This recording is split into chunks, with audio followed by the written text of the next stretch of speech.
What's good in the hood, YouTube? This is Crazy Samurai 71 here, bringing you another video. Today I'm bringing a video on Kamen Rider Build episode 26. This episode is called the Treacherous Deathmatch, and the episode overall was pretty good. It introduced a new mode for the villains and also introduced a new weapon for Kamen Rider Build. It also explained who is the actual traitor that we were wondering in the previous episode, which is someone that I actually predicted it would be. Just because even though they were saying, oh, it could be any of these like 6 characters, it was pretty obvious who it was going to be just because of the fact that like all the other characters really didn't seem like they would have done it. So we'll get into that in this episode.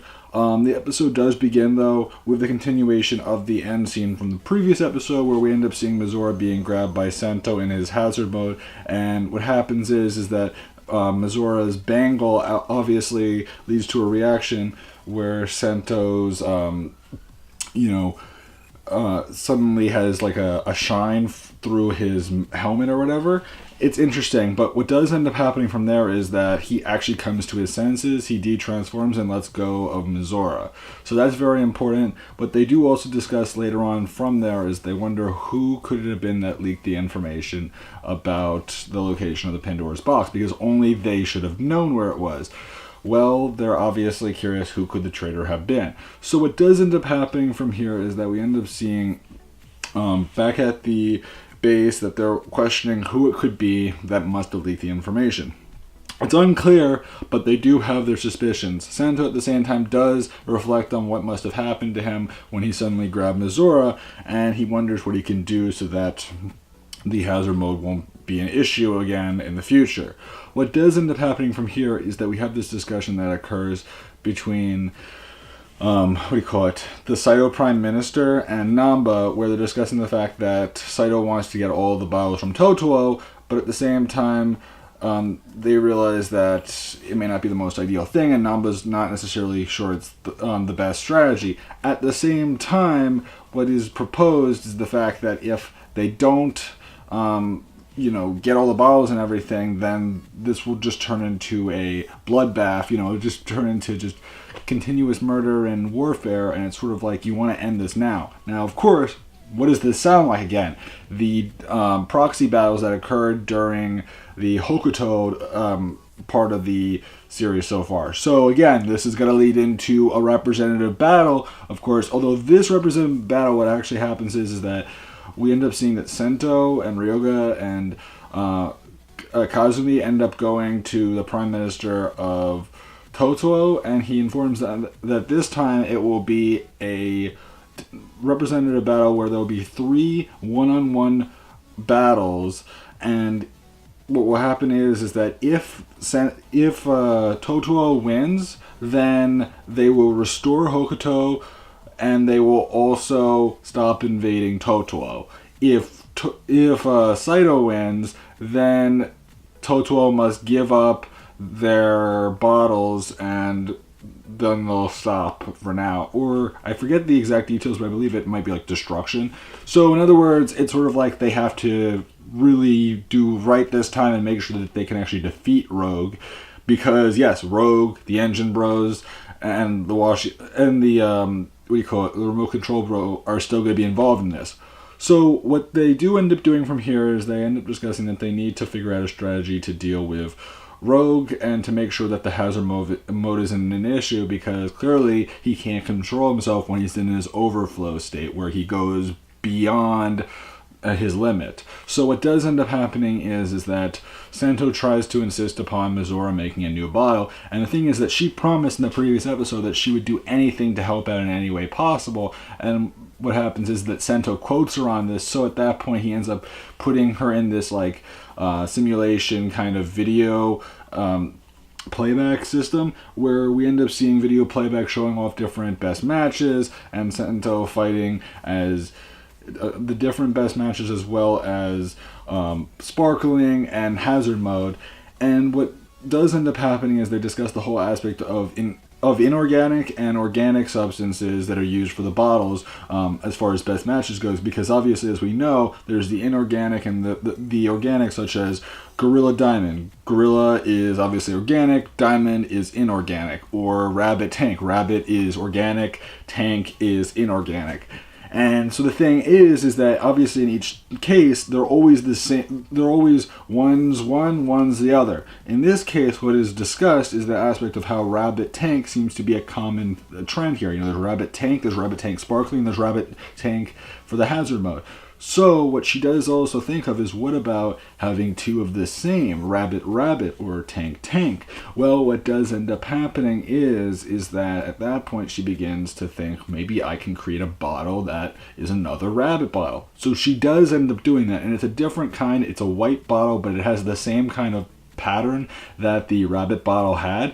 And what happens is that Sento tries to put it into the build driver, and when they begin to use it, it doesn't say it doesn't work, but what happens is that they start it up and they try to get to the point where they're like, turning the handle, and when they do that, what happens is that as it's saying its phrases or whatever, it suddenly leads to the bottle exploding. But they think, having two of the same organic substances, maybe that could work. We've never tried that before. Maybe we can create a device that will actually be able to handle having two of the same thing. So at that point, Sento begins to get to work on making a bottle of that kind. What we do also see is that at one point Sawa is seen in a random location just on the phone with someone. It's not clear who it is, but you would suspect it would be someone that we're suspicious of. And you may be wondering why I said it. It's because of, who else would be the traitor? Well, yeah, I'm kind of giving it away, but yes, it is her. Because what does end up happening from here is that eventually she ends up appearing at the base where she decides, oh yeah, I'm here to help with creating this device that you need to work on. And the thing is that she begins to do that. Meanwhile, Ryoga asks where is Kazumi, and she informs Ryoga that he is at the Sky Road. So Ryoga ends up going over there where we end up seeing Kazumi having a burial site for his 3 comrades that he worked with, and he has his dog tags buried as well. So at that point, we see all that. We see that, he's remembering those he lost, and at the same time, Ryoga remembers back to the, the one that he loved, that she passed away as well.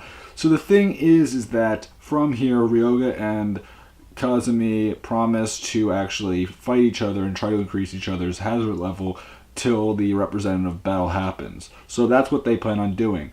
In the meantime, Sento begins to work with Sawa on creating a special device to handle 2 of the same. What we also see is that when Ryoga tries to start to fight Kazumi, he ends up shaking his bottle, and eventually they end up opening up the bottle and discovering that inside the bottle was a voice recording mechanism that was recording everything that they were saying. So clearly, whoever's put that in there is trying to find out information about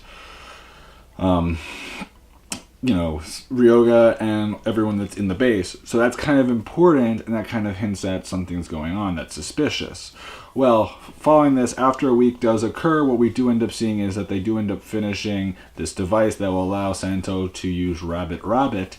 And what we end up seeing is that at that point, Sento goes off with his copy of the Rabbit Rabbit bottle combination. And then following this, what we end up seeing is that Sawa stays behind, and she ends up downloading the information on the Rabbit Rabbit device. So at that point, it's very suspicious, because it's like, why would she be doing any of that stuff unless she were working for someone else that would want it, right? Well, that's exactly the point. Clearly, she is not on the side of the heroes. In fact, she's still working for Namba, and that's made very clear shortly after, because eventually when she gets everything downloaded, she actually contacts Namba telling him that the data was complete and I will send it to you as soon as possible. So basically implying that she's a Namba child. Like, you know how the Engine Bro and the Remco Bro were Namba children? So is she. And she's still allied with him. She just kind of pretends to be on the side of good. But because of the fact that Ryoga saw that voice recording mechanism, that obviously will lead to something bigger in the future where she'll probably be found out by Ryoga, and then they'll not trust her anymore. That's what I'm suspecting, of course. What we do end up seeing from here is that eventually the representative battle does occur.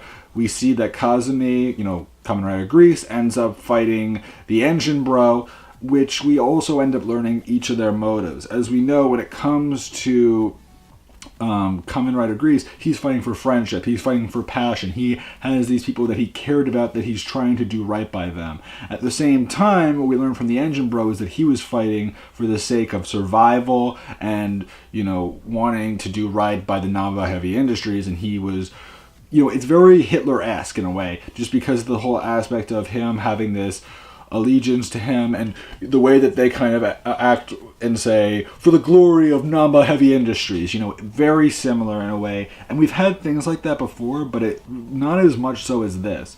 But eventually what does end up happening is that Kazumi, or Kamen Rider Grease, ends up doing all sorts of cool attacks. He does a finishing move, which leads to the Engine Bro losing and Kazumi winning in the end. So that all happens. What we do end up seeing is that eventually Sento does arrive after that battle occurs, and he's happy that Kazumi did end up winning. But then eventually the second battle starts up, and this time Ryoga is going to be fighting against the other, Washio Bro, which is the remote control bro, or the Remco Bro. And the thing is that instead of him using his remote control bottle, he's actually going to be the Hell Bro, which is the combination of the Engine Bro and the Remco Bro. So it's both at once, and it seems that in this case, rather than the two of them becoming one, it's more so just that their bottles become one. So that's kind of different, and I actually am curious as to what that really means in the end. Does that mean that only one of them can do it at once? And, why didn't they start that way? We'll see in, obviously, next episode. We also see, as far as things go, is that from here, the episode kind of leaves with a cliffhanger, and that's where the episode pretty much ends. And as we know now, Sawa is the traitor.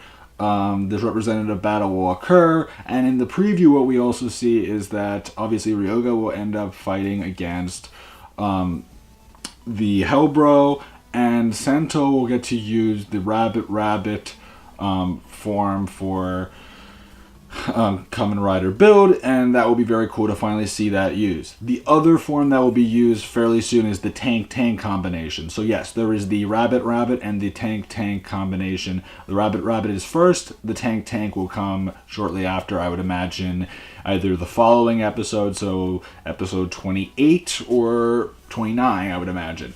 As far as when Sawa will be found out, it's still unclear. It could be episode 27, it could be episode 28. We honestly have no idea right now, but I kind of am suspecting that she will be found out, and that will lead to some pretty interesting story. Will she be completely kicked out of joining them? Hard to say. She might go back to Namba and stick with him, or she might end up finding a way to get back with Sento and the others.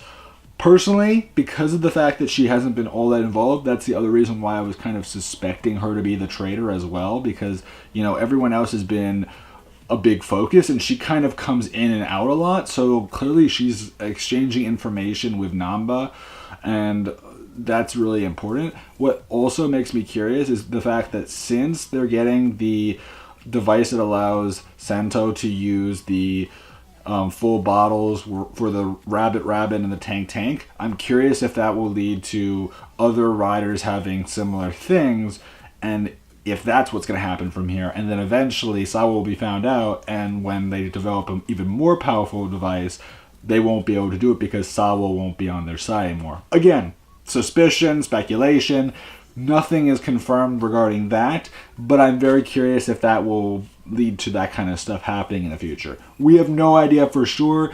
We also don't know if she can use bottles yet. Sawa, she might actually be able to use bottles similar to the Washio Bros. It's just that we haven't had official confirmation yet.